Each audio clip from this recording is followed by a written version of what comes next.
Well, hello everybody and welcome to another Happy Travellers vlog. We live full time in our motorhome and we travel around the UK and Europe. That's me, Steve, Wendy, my wife, and our little dog Pippin. So today I just want to give you an update on the flat tyre that we got and the stinky sinky in the kitchen. Well, if you've watched the stinky sinky episode and what we did a while ago with the Soda Chrystals, you'll know that the sort of thick solution that we made up didn't do much of a job, but pouring those Soda Chrystals down the plug hole and then sort of washing them through with a bit of water 3 or 4 times actually cleared the sink out quite well, and I'm very happy to report, and we've been here for 3 or 4 days now. I'm happy to report that there is no smell coming from the sink at all. I did the same in the bathroom, in the toilet sink.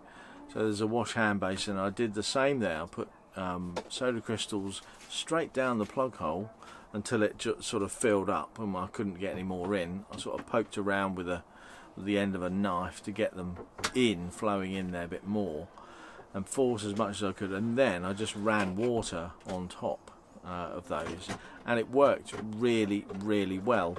So I can say that we're probably not going to try any of the other recommended solutions like Coca-Cola or anything else, or bleach or stuff like that. We're just going to stick to those Soda Chrystals because we've still got half a packet left. So to clear that smell has only cost us about 50p, and a little bit of time. So we're going to keep on doing that regularly, maybe once a month. Give those a good flush through with the crystals, and maybe sort of fill the sink up with the plug hole up with the Soda Chrystals, tip the water down, and then leave. I'm tending to leave the wastewater tank closed so that we do maintain the level of water in the wastewater tank, and I think that just helps it, because we put all those Soda Chrystals down and ran the water into a closed tank, and then we drove for a while, which obviously sloshed it around. We drove for a couple of hours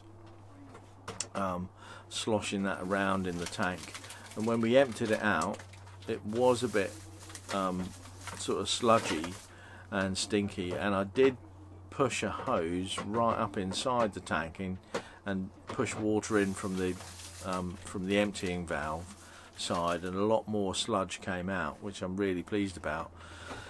So I'm thinking that's the way to do it, is to maintain the level of water in there, push the Soda Chrystals in and let it slosh around while you're driving along.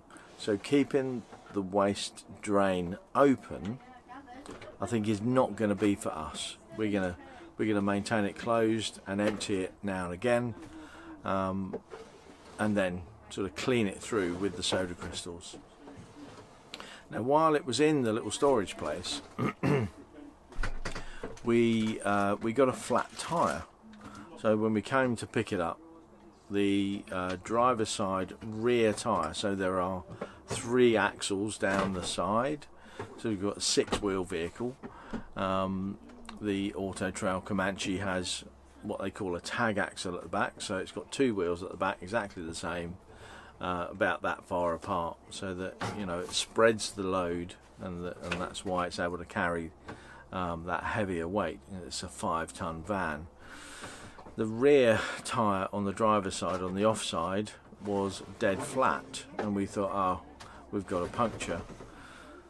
Now, if you've watched the previous episodes, we managed to get that off with the help of my brother-in-law Dave, who's got big history in mechanics, and was able to help me out in jacking it up, getting the wheel off and getting the new one back on actually, and sort of levering that in with the jack handle, which was a really useful little trick, rather than trying to lift it up and put it back in the right place. They're heavy old wheels, those, and you know, it was really a really hot day. But having done that and got it all working and going, we've got the you know, the spare wheel is a steel rim, so it doesn't match. It's just a plain old style wheel that's on there, and not the nice alloy wheel with the 5 spokes on. But I took that off to Quick Fit, had them test it. They tested it for leaks. It was not leaking. They re-inflated it for me free of charge. It was all very nice of them, and put it back in the spare wheel position because they weren't allowed to refit it onto the vehicle.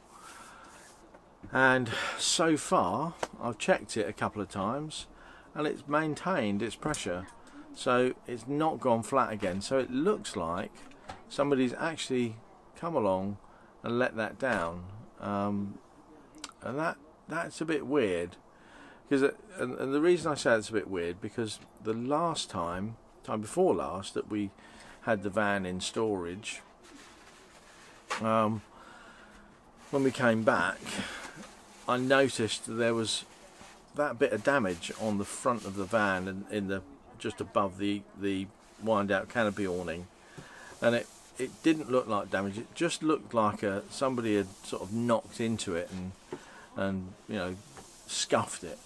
But when we got to the rally after that, and I investigated a bit more, it found out it was actually a hole. So you know, I think that's sort of accidental damage, somehow has been caused while it's in storage. And then we get the flat tyre, so we are going back to that storage place relatively soon, so I will be mentioning that to them, and I'll see what they say and see if they can keep a bit of a better eye on the van. And because it's temporary storage, it's not in with all the long-term storage, it's in a different sort of area, so I don't know whether that makes a difference. But there you go. That's the updates. It's still blisteringly hot here in the New Forest. We've been out for a little walk around by the lake again and through the woods. That's been really nice, but we've not been able to venture much further. The rally we're on is absolutely excellent. There's some wonderful people here, all with Autotrails.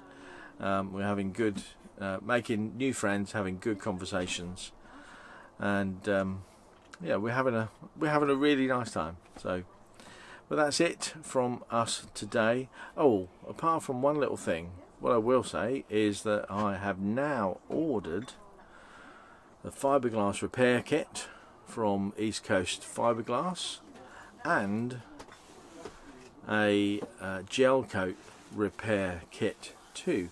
Now I've ordered just the plain white, so I don't know, none of the rel code whites matched up, and I think once I get the white I can then decide whether to order any other sort of darker or darkening pigments. Like I might need to order a bit of a yellow or a grey or a black, just to tone that whiteness down to make it match in with the van. But once I start doing the job, you'll be able to see the progress and exactly how it's done. So currently I'm doing massive amounts of research on re-gel coating, and it's mainly from the boating arena. So you know, boats are gel coated on top of fiberglass frames, so there's not much information that I can find that relates directly to motorhomes, and I can't find any that relates to Autotrail and the sort of fiberglass pod at the front. But as we go on, I'll be videoing it and letting you know the progress, whether it's good, bad or indifferent, and you'll be able to see how we get on. But that really is it for today, and I'm going to say goodbye for now, and I'll see you